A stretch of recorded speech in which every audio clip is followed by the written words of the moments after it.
Test. It works. Welcome to the Lehi City Council general election debate. Thank you so much for attending. Thank you for being willing to take some time out of your evenings to listen to our 6 candidates. My name is Sally Fowler-Frankham. I'm publisher of the Lehi Free Press, and we are happy to facilitate this event. We'd like to begin by having 2 fine young men help us with the Pledge of Allegiance. That will be Porter Crockett and Aiden Crockett. They're going to help us with the Pledge of Allegiance.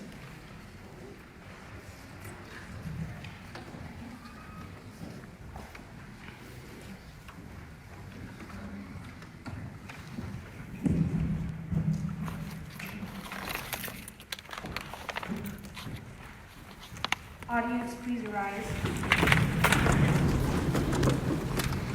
Please repeat the Pledge of Allegiance after me. I pledge allegiance to the flag of the United States of America and to the republic for which it stands, one nation, under God, indivisible, with liberty and justice for all. 2. Audience may be seated.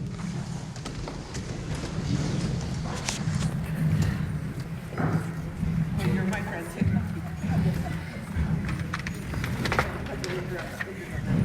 We will now have an inspirational message of faith from the chaplain from the Lehi City Fire Department, Phil Lawson.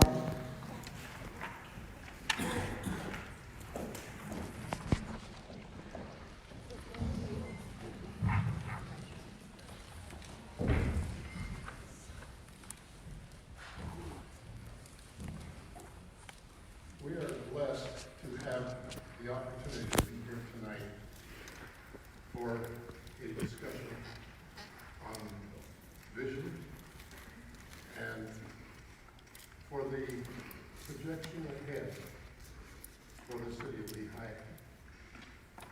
Well, we need to look back further to the history of this country.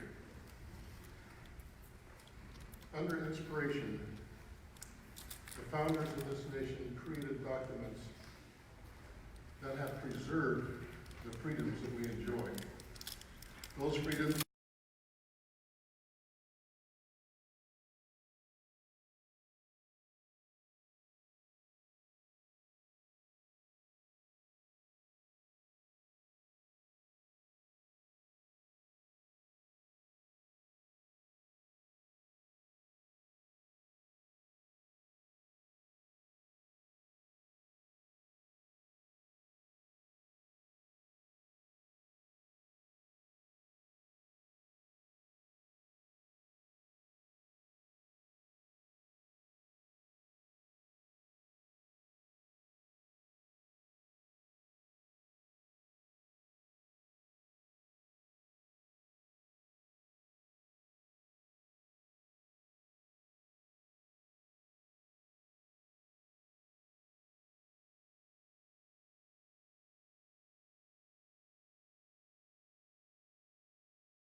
Elected officials who are here tonight. First of all, I'd like to introduce Mark Johnson. He's the mayor of Lehi. Mark, please stand. It's also Mark's birthday, so I don't have a balloon or a cake, so sorry, Mark. We can arrange a bottle of water. That's the only thing they'll allow in here. I'd also like to introduce Jake Andrig. Jake represents Lehi, Saratoga Springs, Eagle Mountain, I think parts of Draper maybe here. I don't know how far it extends. Jake, right here represents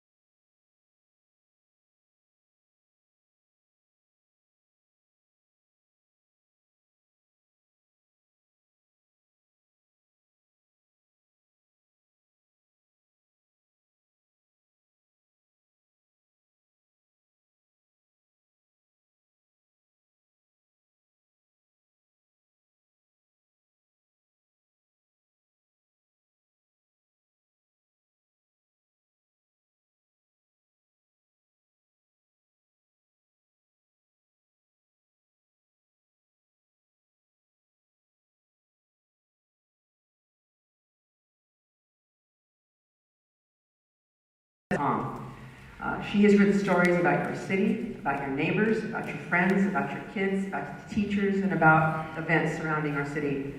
She is a dedicated and loyal citizen of our town, and I'm proud to call her a colleague. And she is our most prolific and dedicated reporter. This is Nicole. Would you please stand?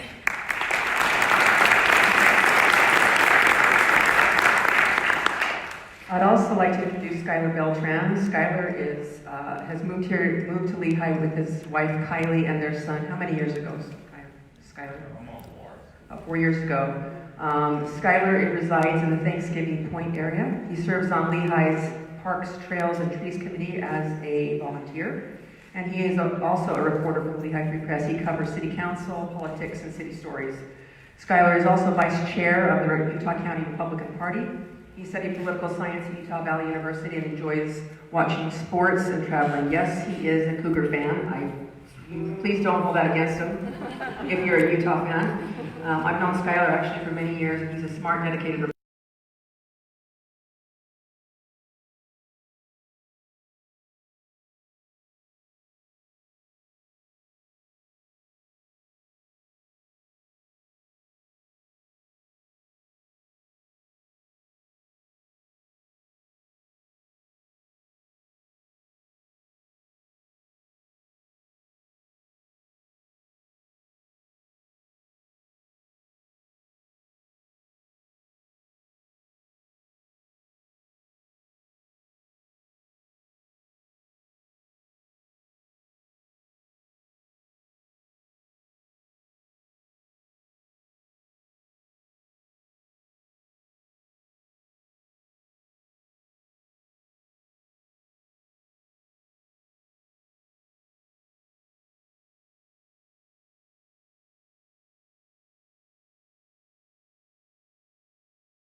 And we will start with you, Johnny, with your opening statement, and then we will go down right through the end of the list and end with Mr. Hammer. Stand, that would be great, yeah. I'm going to stand. So by the year 2050, Mountain Association of Governments has said that Utah County will grow more than Salt Lake County, Weber County, Davis County combined in those 30 years. That's a lot of growth. In fact, 66% of that growth is from within.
It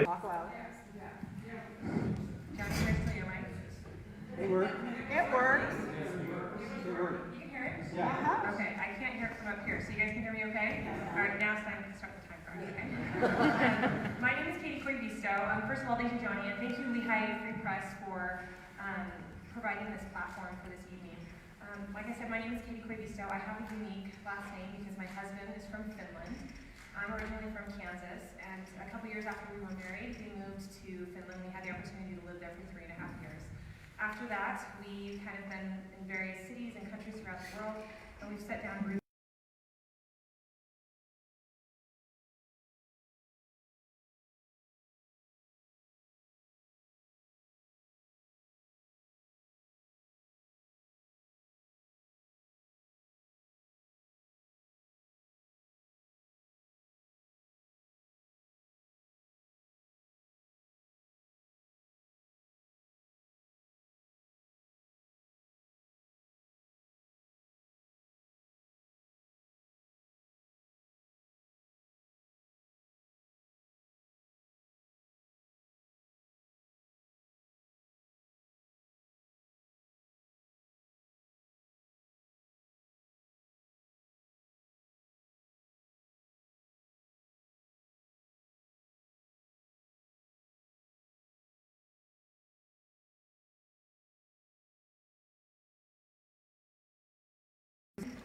with this big guy. And at the time, he was little. He was only 3 years old. And he was cute, and I loved that chubby little face. And sometimes he's naughty, and sometimes I still miss that kid. But he's gotten an awful lot bigger. And I think of it a little bit like Lehi, because I love hanging out with Aaron now. There are some great things about grown-up Aaron. You know, sometimes he doesn't quite fit in the room, and sometimes they smell funny, and Lehi does too. But we can enjoy what we have now, as well as appreciating what we used to have.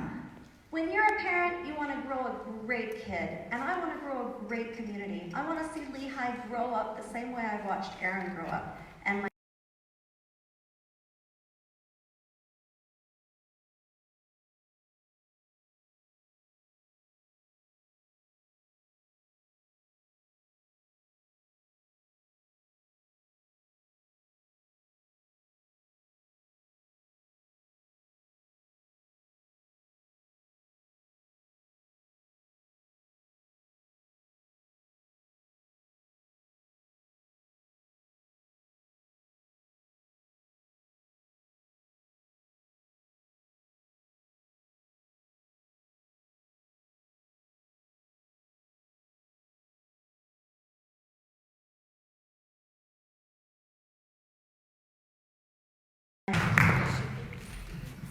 I'm Cody Black. I lived in Lehi all my life. I've seen the city change drastically over my lifetime. I married my wife Anna in 2001. She's from American Fork. Brought her over to Lehi, and where we raising our two kids who are 12 and 14. I coach the oldest in Little League Baseball.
There's only 8,000 people. But you know, at that time, and we do have a lot of growth in our city, and a lot of things come with that growth, and a lot of things that we don't care for, the traffic.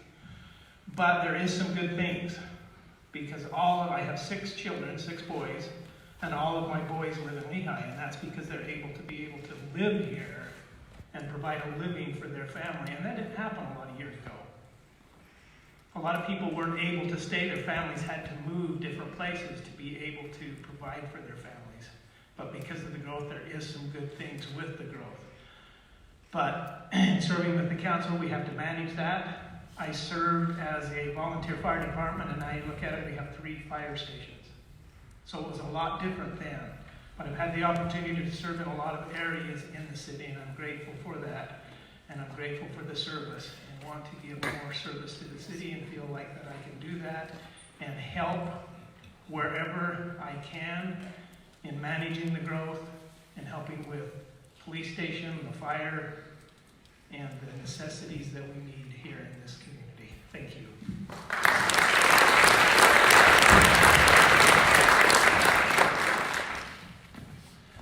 I'm Matt Hemmert, and of course, like everybody else, I'm running for city council.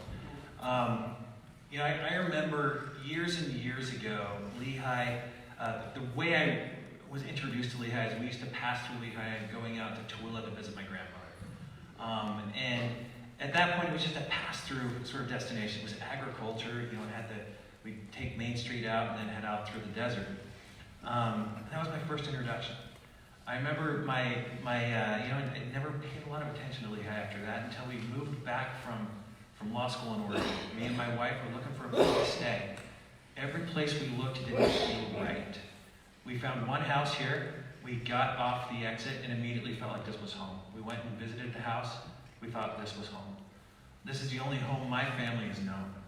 About 6 years ago, I was approached by a member of the Planning Commission to meet with Mayor Wilson because they knew that I care about this community. I am invested in this community. My roots are sown in this community. And through serving on the Planning Commission, I know that I have made some enemies, and I know that I've made some friends. But at the end of the day, the sausage making of a municipality is not pretty, but it's important. I know how to do it, and I want to continue to serve you in a different capacity where I'm not muzzled and my hands are untied. So, thank you.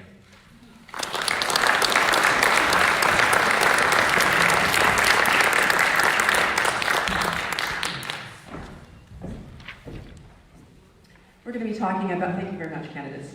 We're going to be talking about a lot of issues that concern probably every single one of you in this audience tonight. One of them is parks and recreation, one of them is growth, and one of them is traffic, and one of them is development. We asked each of the candidates 2 questions, and we're going to ask you to verbally answer the question that you received about a week ago. And this is the question, and I think the idea was to start with Matt. We'll go ahead and start with Johnny? With Kate. We'll start with Katie. and she will answer this question. And we're probably going to tell you once or twice what the question is, but it's about city subsidies. So the question was, do you support city subsidies for both private and public recreation facilities like Thanksgiving Point, the Legacy Center, and the golf course? Now, we realize that the Legacy Center is a public facility. We also realize that Thanksgiving Point is a nonprofit, and we realize the golf course is affiliated with that. So that's the question. Do you support city subsidies for both private and public community recreation like Thanksgiving Point, the Legacy Center, and the golf course? And you will have about a minute to respond, and we'll start with you, Katie. Thank you. I am a statistical person. I like numbers, so I just want to share a couple numbers with you really quickly.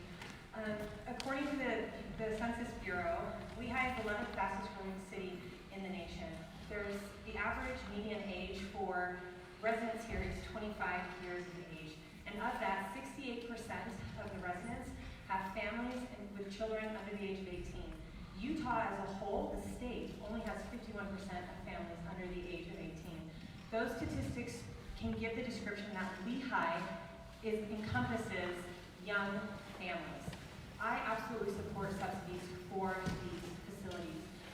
I also feel, however, that it shouldn't be the taxpayers, the residents that are burdened with this tax as well.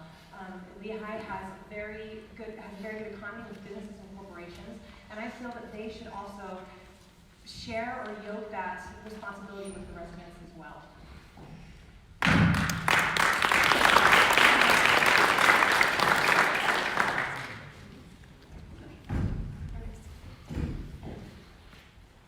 This is a complicated question with a yes or no answer, and the yes or no answer is yes, I do support them, and there are some good reasons for that.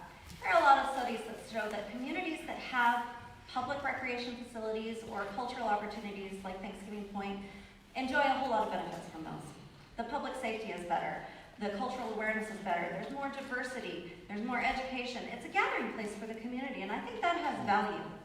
I understand that government sometimes takes place in places we don't want to. You know, they take too much control, they do too many things, but in this case, I think we bring more value to the community. When I moved here, it was unusual. We had an arts center, we had a library, we had a literacy center, and when the flyer came in the mail for the Legacy Center saying that we were going to get a bubble couch, I didn't know what it was, but I wanted one. It raises our property values, it builds our community, and I am in favor of any measure that does those things.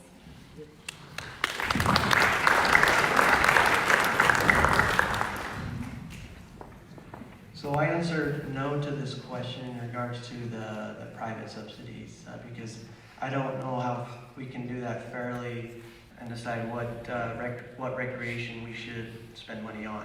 So I said no to that, but the public stuff like the Legacy Center, I'm in favor of that to an extent. I would like to maybe look into that a little bit more and see if there's a way that we can find a way to make that self-sustaining so that we don't have to put money into that.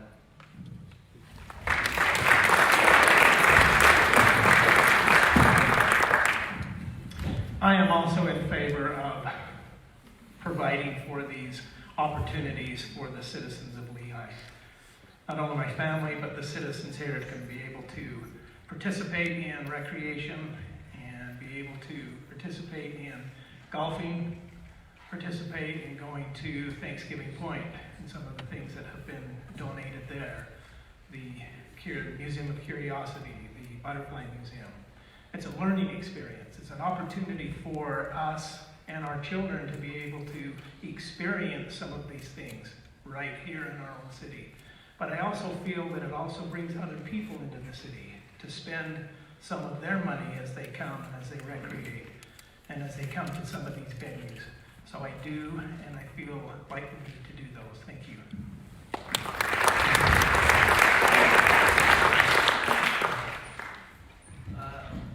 Here we go. I'm in favor of both subsidies to public and private amenities as well, or public amenities and private sort of organization or destination points.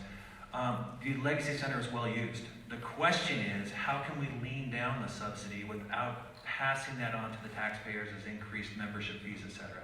I don't have an answer to that, but it's something I want to look into. And if we look at Thanksgiving Point, we look at what's over there, my kids would have never gone to a butterfly exhibit like that in the world. You should have seen their eyes light up. And it's not just my children. It's children that from other cities that are coming into a destination point, adding to our tax base with sales tax, visiting our restaurants, and we're creating Lehi as a destination instead of just a pass-through on the freeway. And I'm all for continuing that, but I'm not for perpetual subsidies there. I'm for one-time or time-bound subsidies.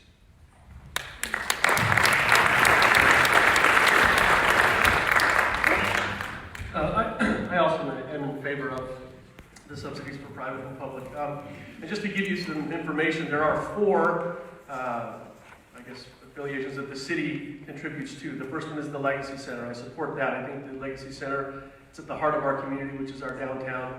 It enhances our community and it makes our community a better place. Number 2 is the Fox Hollow Golf Course. Way back before any of us were on the council here, Lehi City, American Fork, and Pleasant Grove came together, purchased that property from the state. Back in 2007, we then bonded for $4.2 million to put in a new clubhouse and a new irrigation system to keep the golf course going. So we have a commitment to that golf course, and that's why I support that. The other 2 are the Museum of Natural Curiosity and the Butterfly Museum. That's a $50,000 contribution to each of those that we make each year. However, when that agreement was made, there's not a written contract that we have to make that each year, leaving that opportunity for future councils to make that decision or not to make that contribution. Thank you.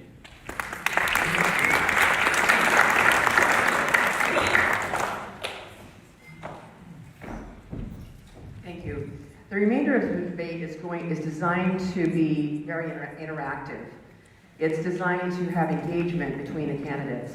And we would like the candidates to raise their hand if they would like to respond or make some sort of rebuttal to something that another candidate says. We will allow at maximum 3 of those. So here's how it's going to work. Each candidate will be asked individually specific questions that we have written for each of them. They will be given 60-second time limits for their answers. We're going to have Paige. We're going to start Paige with the first question. And so what she's going to do is going to be asked the question. If anybody has a response or a rebuttal or a comment that they would like to make, raise your hand. You'll be called on by either Skylar or Nicole, and then you will be able to give your response. And that will be a 30-second maximum response. So a maximum of 3 candidates may comment on any individual candidate's question. Does that make sense? I hope that all makes sense. Yes, 3. Every candidate will be asked 3 questions, but one at a time. One at a time. And then if there are candidates that would like to respond to any particular candidate's question, they may raise their hand and be called on, and there may be 3 of those responses just to keep things moving along. And so we're just going to move through the candidates one at a time and ask each of you 3 questions. These are all based on serious current matters that are facing the city that you've already responded to online, or on your Facebook pages, or on your websites, or on your posted comments, either in the Lehi Free Press or elsewhere. So first of all, we're going to ask Paige the first question, and at this point, Nicole and Skylar will take over the moderation of the debate. You have 90 seconds to respond. Paige, with a new general plan currently being developed, are you committed to maintaining the integrity of the new plan in terms of zone changes and amendments? And can you explain that? Absolutely. Thank you for that question. This is a great question because when we did our budget retreat last time, this was my top priority because having served on the Planning Commission and this term on City Council, it's become more and more obvious that the document guiding our development is sadly out of date. It's been years since we've had a new general plan. It doesn't really even apply to what we currently have. And I've seen the exceptions and the conditions and the things that people ask us for. There have been more and more and more of that as we've gone along. And it's harder and harder to stand your ground and hold the line and say, no, that's not a good fit for our community. We need to take a fresh look at what our general plan can do for us. And after that, we need to stick to it. For those of you who want to participate in this process, there's currently a land use survey going on online. You can go to lehilanduse.com and you can take the survey to help have your voice be part of this process. It's It's gonna go on through the winter. We're gonna get a rough draft in February, they think, and in the spring, we should have a good start of a new general plan. Along with that's gonna come a new transportation plan, a new facilities master plan. A lot of these things that we need that haven't been updated for a really long time. It's important. I'm proud that we're doing this work, and I certainly intend to stick to it once we have it. Thank you.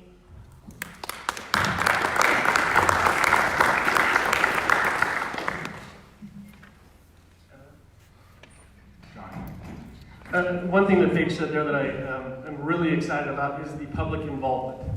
And I encourage each of you to get on that website and voice your opinion. We have a lot of people that come after the fact to us and say, hey, why do you do this? Why do you do that? This is giving you an opportunity to now do that. There's not a lot we can do about the future coming to Lehi, but what we can do is make it something special, and I think this new amendment to the master plan can help us do that. Thank you.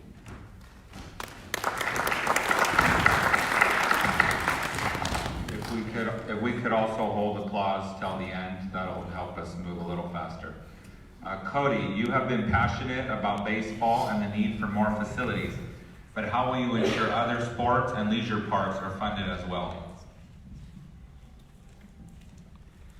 We got to take a look at the parks budget that we're charging impact fees for, and it seems like it's always lacking the funds to develop the sports parks for things like soccer and maybe lacrosse or football. I think something needs to be changed in those impact fees, and I know the state kind of controls those, so I think we need to work with the state and figure out what we need to do so we can, because all of our communities or our neighborhoods, they're going to need places for the kids to play. I mean, the city's growing, kids play soccer. It isn't one of these things that we can keep putting off, so we need to just plan for soccer fields, baseball fields, and football fields, so if we can get with the state and get that figured out, that's what I'd like to do.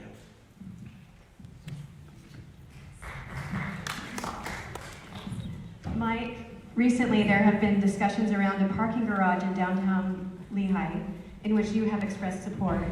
Parking garages are notoriously expensive. How would you propose getting that funded and accomplished?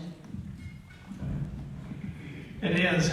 We've talked about revitalization of downtown, and we need that or we're going to lose the downtown. We need something to be able to come and to bring that, but with that also comes the problems of parking and of people wanting to be there and be able to have a place to park. And they are. The parking garages are expensive.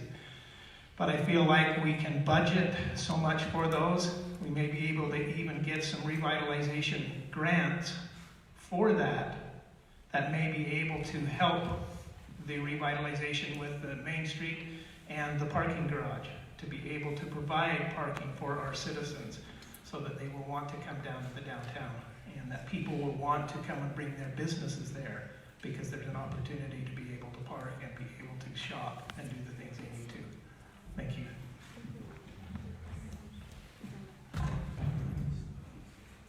Matt, as the current chair of the Planning Commission, you have voted to approve zone changes and plan amendments. How do you see your votes and role changing as a council member? That's put me on the spot there. No, so just backing up a little bit, every applicant has a right, every applicant for development, every landowner has a right to ask for a change, a zone change. There are certain things that we look to when we look to whether or not we're going to approve it. Does it fit in with, is it harmonious with the surrounding land, etc.? Is it in line with the general plan, etc.? So for us, it's somewhat of a binary, at least at the Planning Commission level, it's binary. Yes or no, there are these questions answered, and it's kind of a tick the box. But at the end of the day, on the city council, there is a lot more subjectivity that can be applied. It's not just following the code, because if there is enough sort of, I'm forgetting the words here, but public interest that is of a threshold that there is a lot of concern, that can go to the city council. And the city council can either accept our recommendation or go against our recommendation. We're a recommendation body at the Planning Commission level, where the land use authority is going to be the city council. And so as a city council member, I'll be able to use subjectivity where I don't have it for certain things at the planning commission level. Johnny, you have recently mentioned you'd like to create a more vibrant downtown area.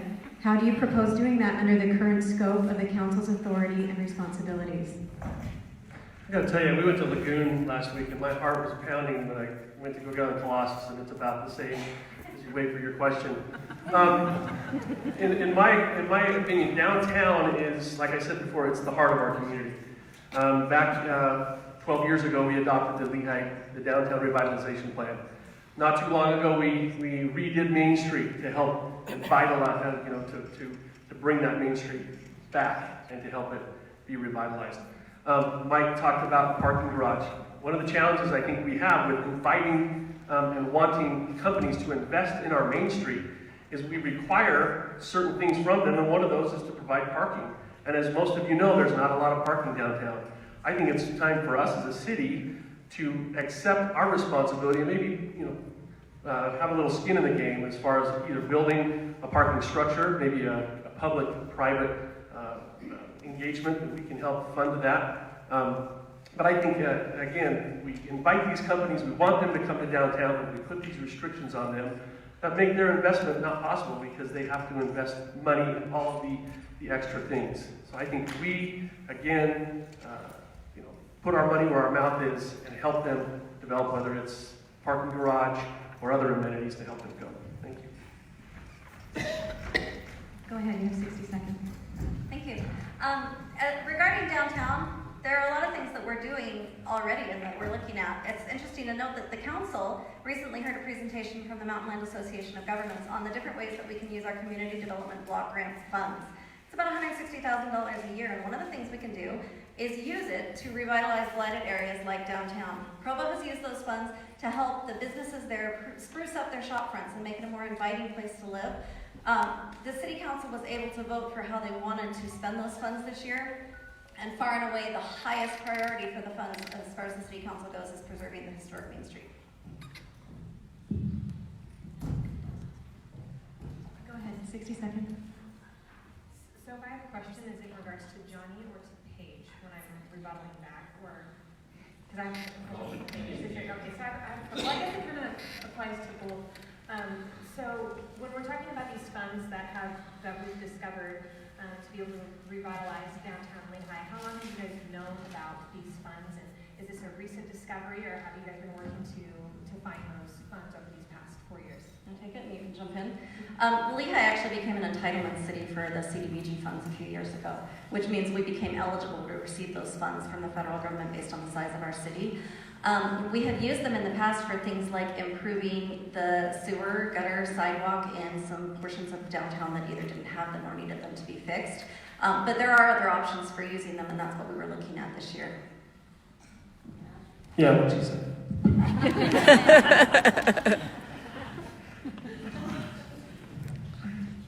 Katie, you have mentioned wanting to listen to the wants of Lehi citizens regarding the kinds of parks to develop.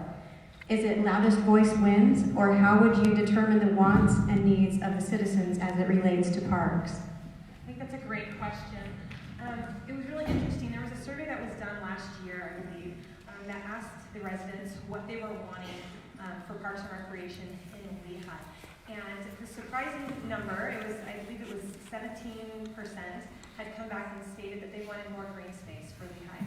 There was a small margin that wanted baseball fields. There were some that wanted skate parks, splash pads, but the majority wanted that green space. And I thought that was really interesting.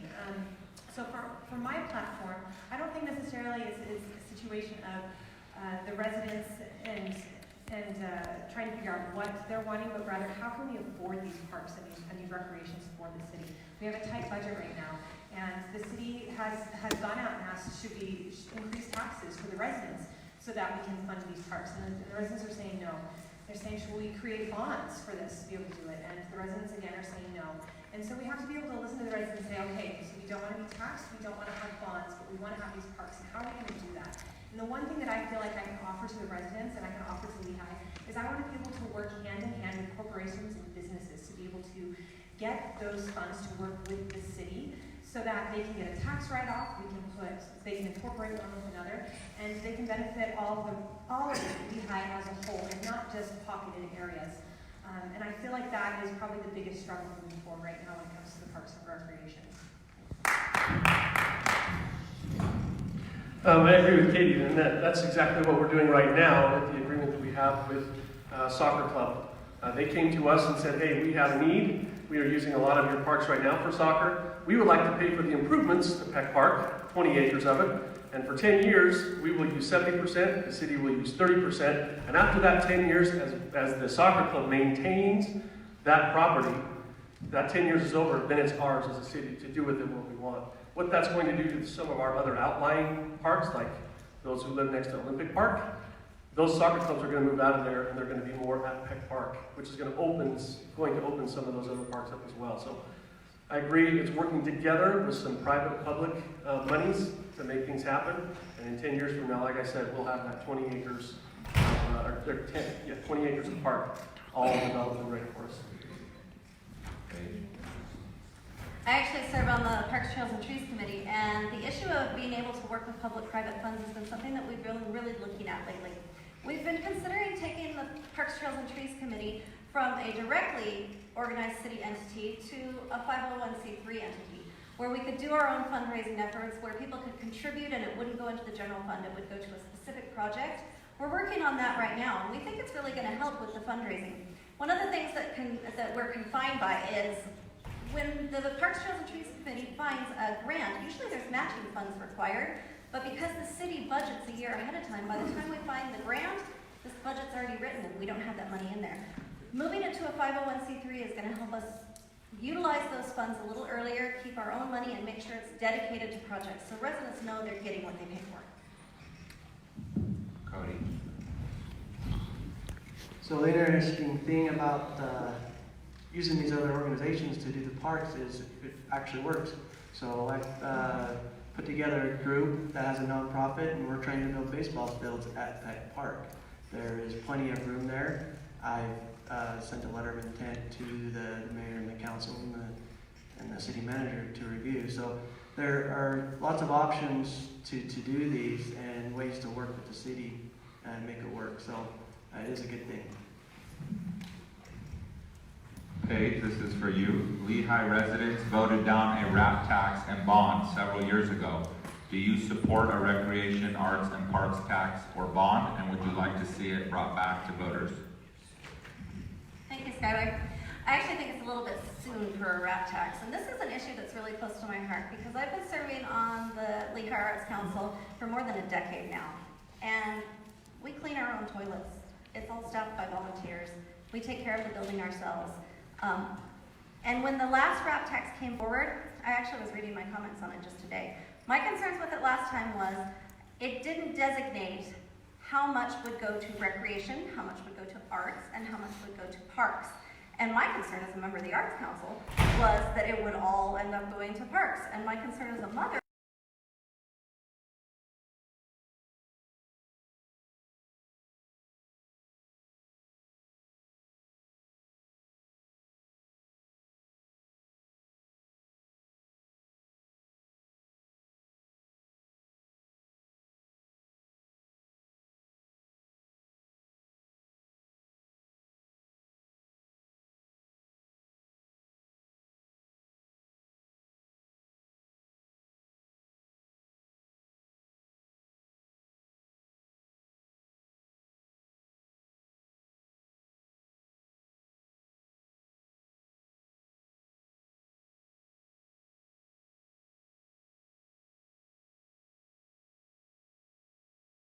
all of that. Just shortly after I took office in 2016, the city started streaming their meetings online and archiving the footage the next morning.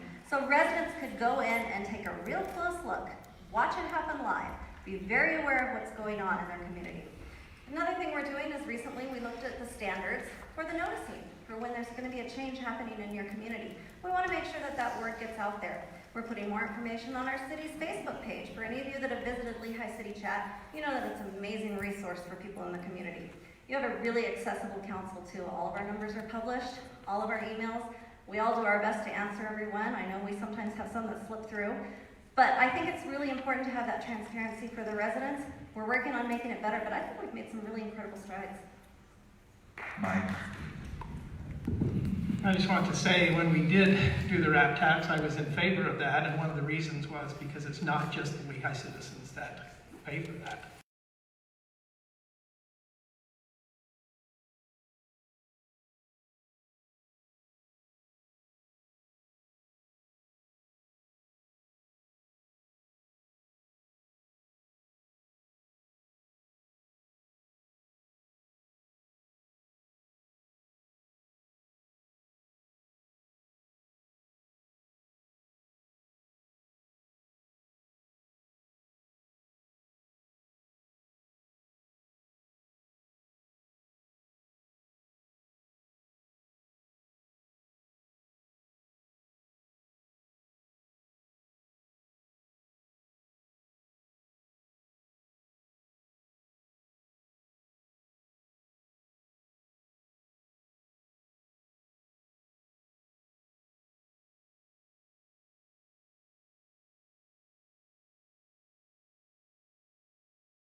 Live there, it should be the same for the downstairs and the upstairs. Matt, go ahead. Yeah, so both of these concepts came through the Planning Commission before we amended the development code for both of these. As it relates to the auxiliary dwelling units, I do believe that the fee is probably a little too high. But where I feel it's important is now that we are creating density where density was not planned, where it was single family residential, now we've turned it into something else.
That I favor not having a fee is because historically the city has given fees to big corporations like Up a Traverse and things like that for the purpose of economic stimulation, bringing jobs here to Lehi.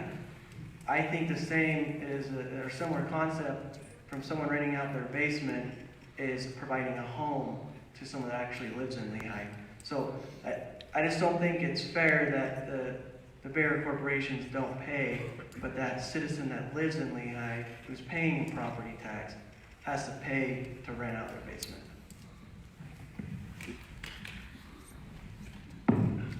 Mike, With the recent news of misused funds by a city employee, how did this get past the city council for over 5 years? And what measures are being taken to ensure protection from future taxpayers?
But we also require courtesy notices that go beyond what the state requires.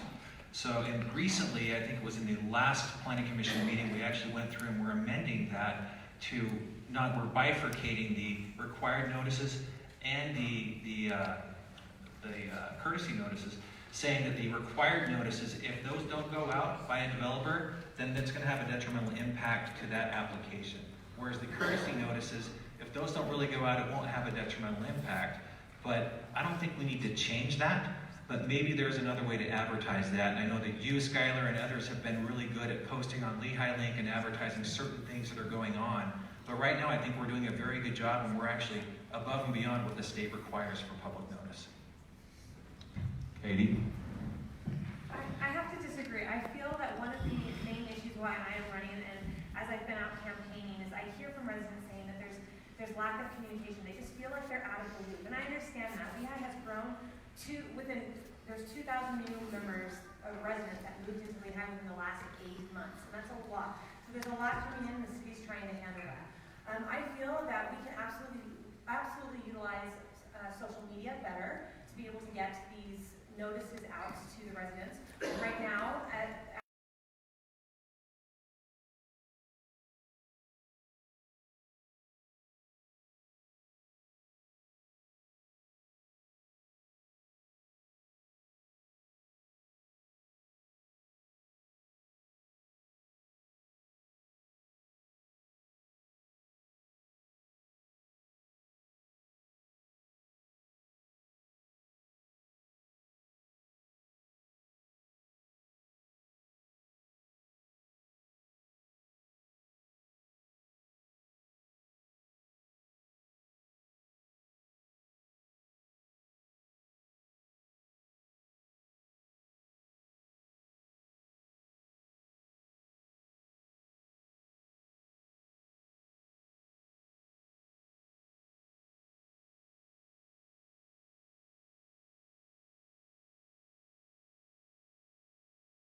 Support it greatly.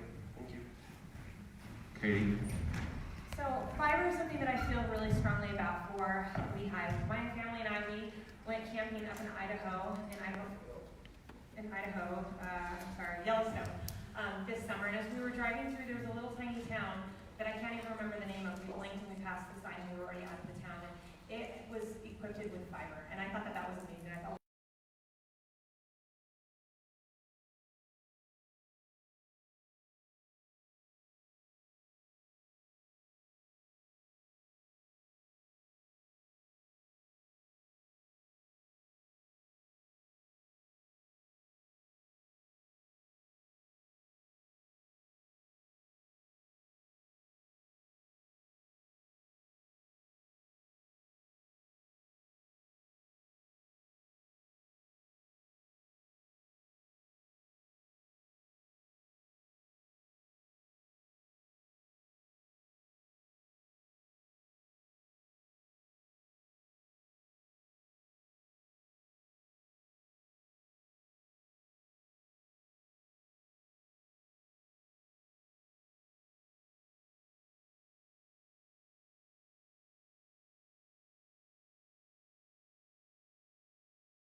in Highland and Saratoga this November, Saratoga is going to be taking it to a vote whether they want to put a cap at high density for their city. And I feel the same way. Take it to a vote. If the residents want it, let's support that. I am an appraiser by trade. I've been in the business for 5 years. I understand how zoning works. I understand how the value of properties work. I understand that high density isn't just segregated to condominiums and townhomes. It's when a developer comes in and says, okay, I've got an acre of land,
commissioners or city council members, the mayor, or potential city council members is that we have to uphold that constitution, so we can't take that away.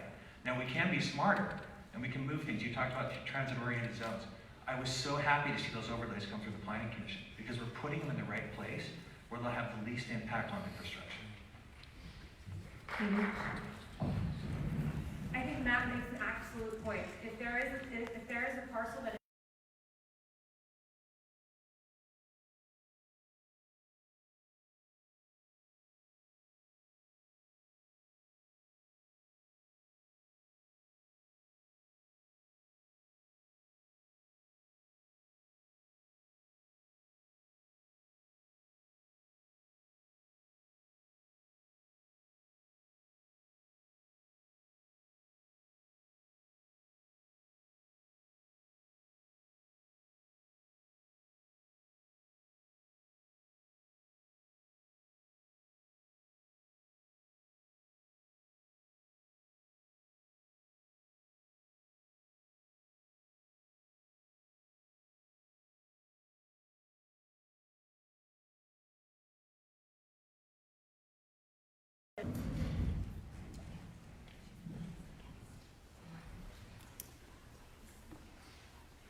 Paige, you voted to approve the current mass grading project in Traverse Mountain.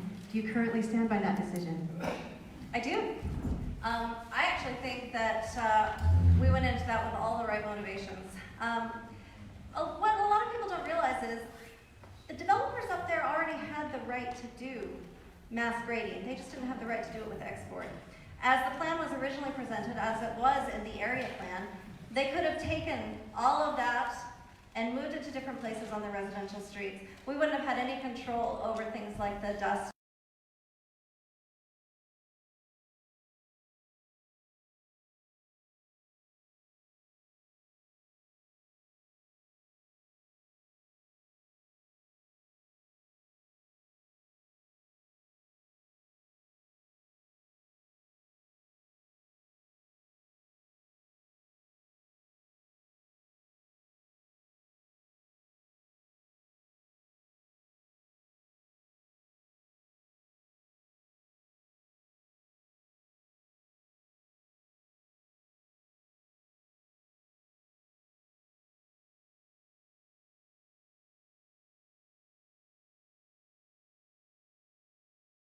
To the community. I think it was absolutely a decision in the best interest of the residents of Traverse, the health, welfare, and safety of the children in that community, and I stand by it.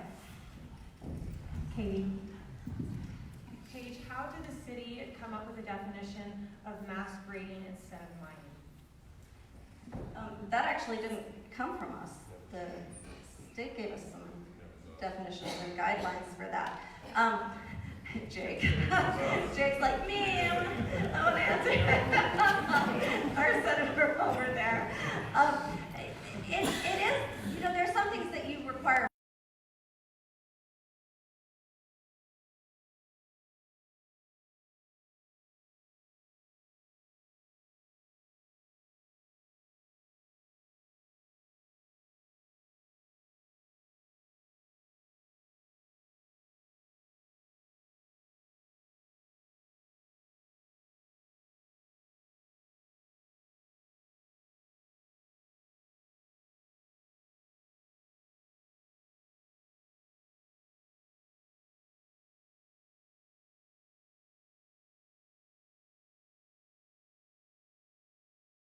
Up to a year.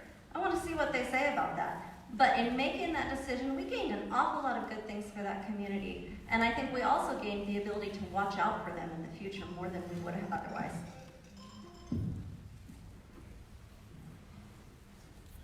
Cody, between your last run for mayor and your current race for city council, how have you stayed engaged and active in community matters?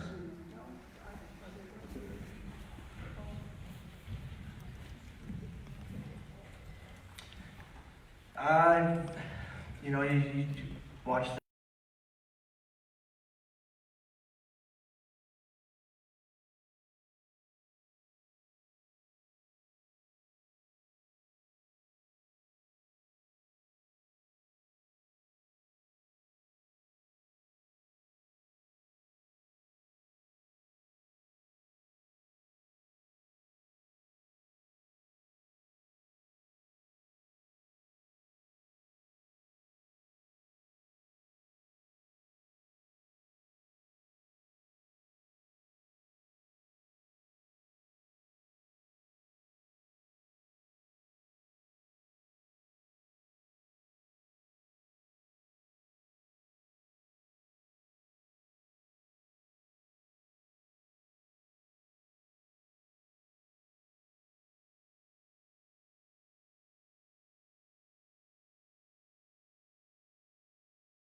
Space. We, at this point, are working towards the Miller Roads to get that going and seeing with a plan to what we need to do there. We do need that. We do need that opportunity or the opportunity for the recreation to have that built out and to be able to have a great park there. And one thing with that being there and with the recreation that could be there is because of the transportation ways to be able to get to it. You're going to be able to get to that park well through Pioneer Crossing and be able to use that we've also been in contact with Saratoga Springs where they feel like they could have some tournaments with the two, and they actually changed their location to be closer to that so that there could be some tournaments and with the baseball and be able to interact with the two fields. But I feel like we just need to provide for that. We may have to come up with some help from residents, and there have been residents that said we're willing to help, we're willing to do something and be able to get those going a little faster. Whereas we talked earlier about the RAP tax and the bond, obviously that didn't pass and you guys didn't want that, and we understand that. So now we're gonna need to call on you for help to be able to get those going. Thanks. So over the last, since I've been on the council, we purchased over 200 acres of property for parks. One of those was 72 acres of Peck Park. It was actually Mayor Johnson, it was Councilman Johnson at the time. We had a plan to start developing Peck Park before the 10-year lease was done. Unfortunately, there were only 2 of us on the council that agreed. We couldn't sway anyone else, and we had to wait until the city actually owned that property all out. And now we're implementing that agreement with the soccer team to get that finished. Since 2016, we have finished over 63 acres of finished park. One of those parks is one that maybe many of you don't even know about, which is Osier Park. It's out just before on 3rd North, right before you get to Willow Park. We've allocated about $700,000 this year to study the architectural and the design of Mellow Roads Park, Spin Roads, Mellow Roads, and that will be happening this next year.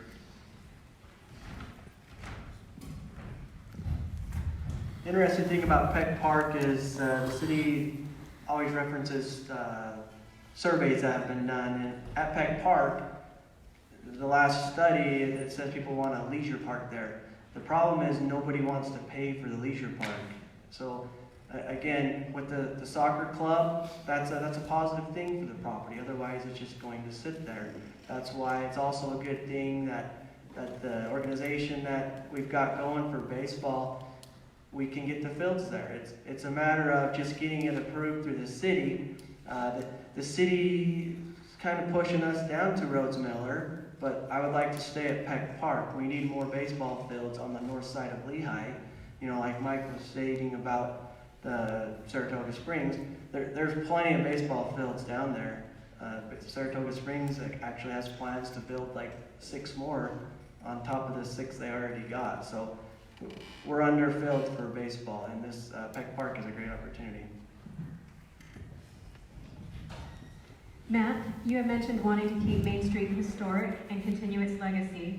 How would you accomplish that when the city doesn't own most of the buildings in the downtown area? Yeah, I do not believe the city should be in the business of real estate leasing or owning property down there and leasing it back out. What we need to do is, we referenced there was a redevelopment plan that was put in place in 2007. That was put together by the Chamber of Commerce, the Historical Society, the Planning Commission, residents from downtown, residents from other places. A lot of people worked really hard on that. If you look at Chapter 37 of the Development Code, it describes the Historical Commerce District in which that historic Main Street piece is a part of. There are some very, very strict design standards there. And I believe that what we need to do is we need to figure out ways to incentivize more private investment to come down in there. I'm not saying we pay them money, I'm not saying we do something, but I'm saying we figure out how to get them to come there and how to attract and make it a destination point and not just a pass-through point. The unique problem that we have is that Main Street is a main east-west corridor. If we didn't have that, that would be a lot easier. But as it relates to the historical significance, there are a lot of buildings that are crumbling. We can't just fix all of those. Those are so expensive to fix. They weren't built in the same manner and fashion as that. You look at other historical districts in other major cities, it's apples to oranges. They weren't built the same way out of the same materials. So we've got to either figure out how to incent people to invest a lot of money in that renovation and restoration, or allow for very responsible infill in a way that's not going to offend the legacy and to pay homage to the history. Mike? I'd just like to say too, I'm very passionate with the Main Street and revitalization there. I've actually been working with the Historical Preservation Committee. In our last meeting, we talked about finding grants to be able to help some of those buildings and some of those owners with that cost. We have a committee member on our committee that actually is a bricklayer, and he said that a lot of times you can't even find the brick that you need to be able to preserve those buildings that will match the things that need to go into that. And so it does cost a lot to bring those up. And so we were looking at, possibly looking at grants was our last decision on that committee this last week, of looking for grants that could help some of those owners. Johnny, having been on the council for 4 terms, how did the park shortage get to where it is, and what actions have you taken to try and solve the park shortage? So I MC a lot of pageants, and my favorite part of the pageant is the onstage question, but I'm the one that gets to ask the question, and so this is not my favorite part anymore. As far as the parks, I kind of talked a little bit about it in my last comment. We purchased over 200 acres of parks. We put in over 63 acres of parks in the last 3 years. We've signed the contract and the agreement with the Arsenal Group to help build out Peck Park. That eventually, someday, can be a great amenity and be a passive park. It can have some soccer, some passive, it can have some baseball. I would invite the baseball group to come to the city with the same agreement that Arsenal had. Arsenal came to the city with money and with a plan, with a contract, and said, here's what we want to do. We're putting our money where our mouth is, and they executed on that. I'm excited for Cody's group to come do the same, and I would welcome that in that same way that they did.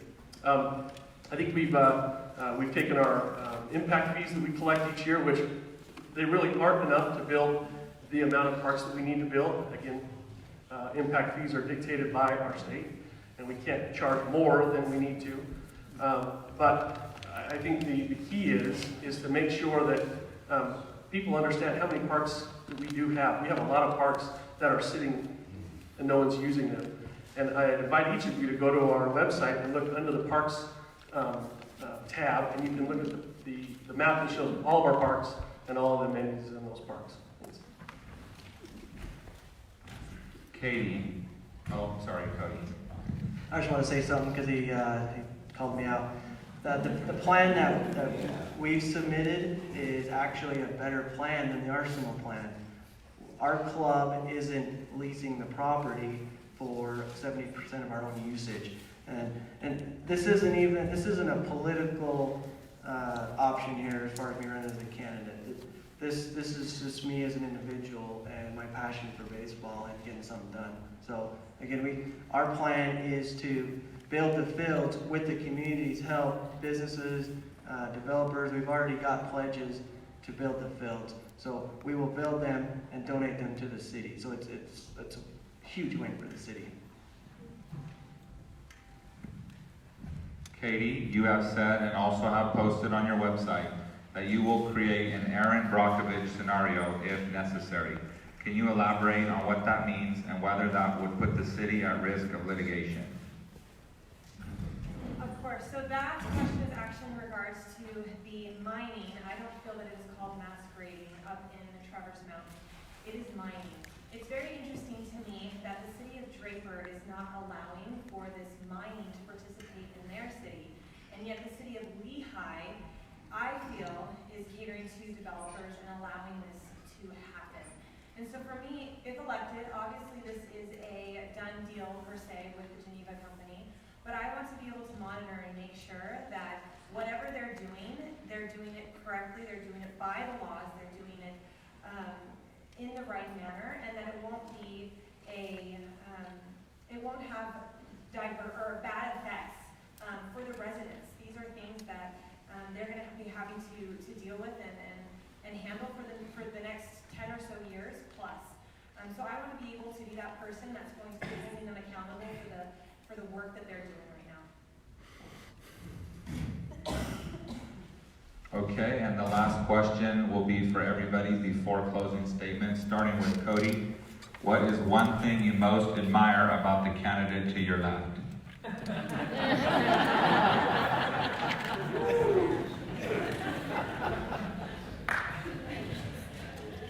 I think one thing that I admire him for is, the kids that he has.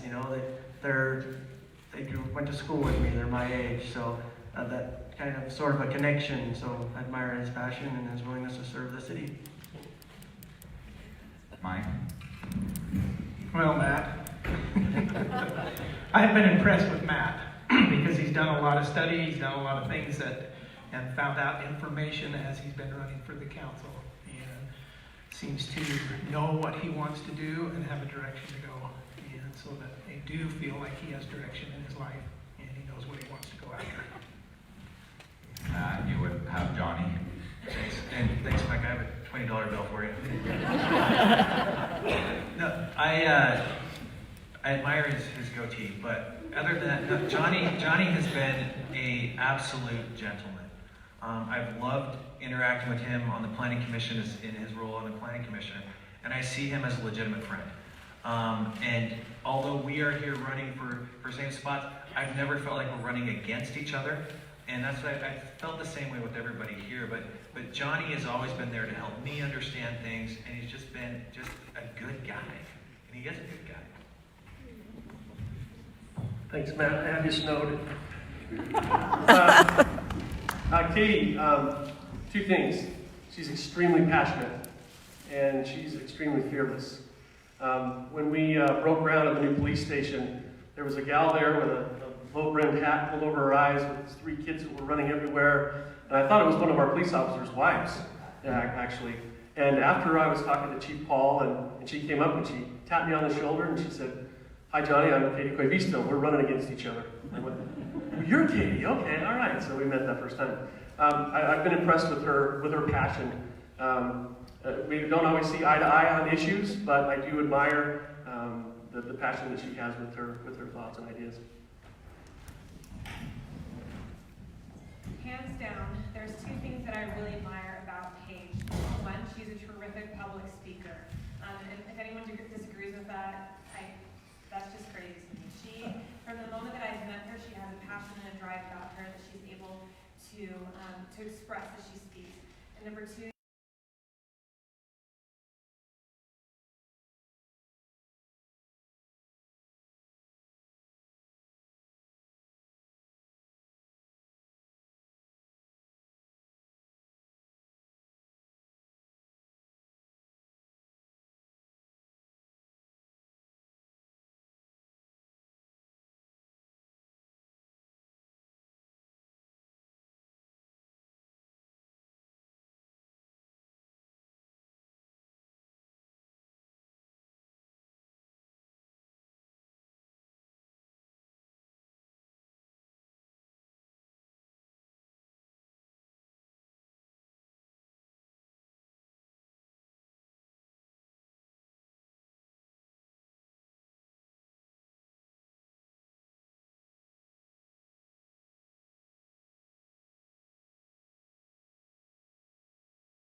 really admirable as well.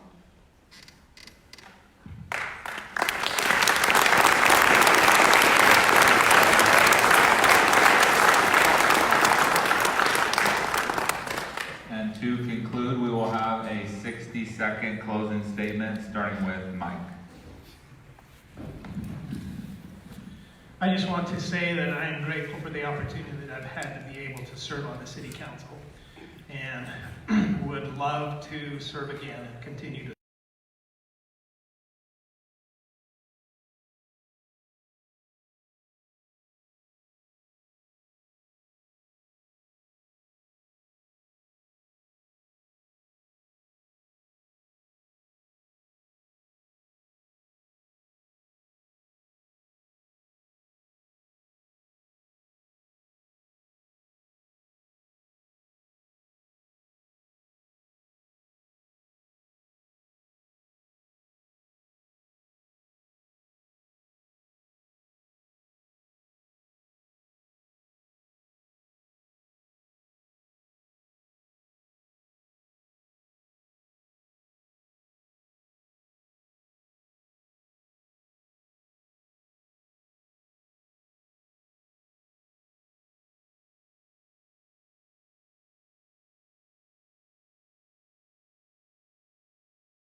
not a lot we can do about the future, like I said, so why not make it something special? The rest of my time I want to thank, I've been on the council for 16 years, it's a long time. And I want to thank my wife, Nicole, who's been my biggest supporter, and also my biggest enemy, because she usually comes home and grills me for all the decisions I make that she doesn't agree with, so I want to.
Faces light up with the excitement of building a community of their very own and deciding for themselves how they're going to steer the direction of that. They get excited, and I feel like I have that same excitement every time I get to come to Planning Commission or to City Council. You can drive over the point and look at the community and you think, wow, we've contributed to something like that. I still get that thrill every single time. I love serving here. I want to thank the Free Press and everybody for attending, for coming out for this, and I need to thank my family because my boys have gotten really used to Tuesdays.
Take 1 minute and then we'll be done. But yeah, go ahead. First and foremost, thank you for the opportunity I have had to serve you as your state senator, and it's a tremendous honor, and I look forward to continuing in that capacity. But just the one thing I will say.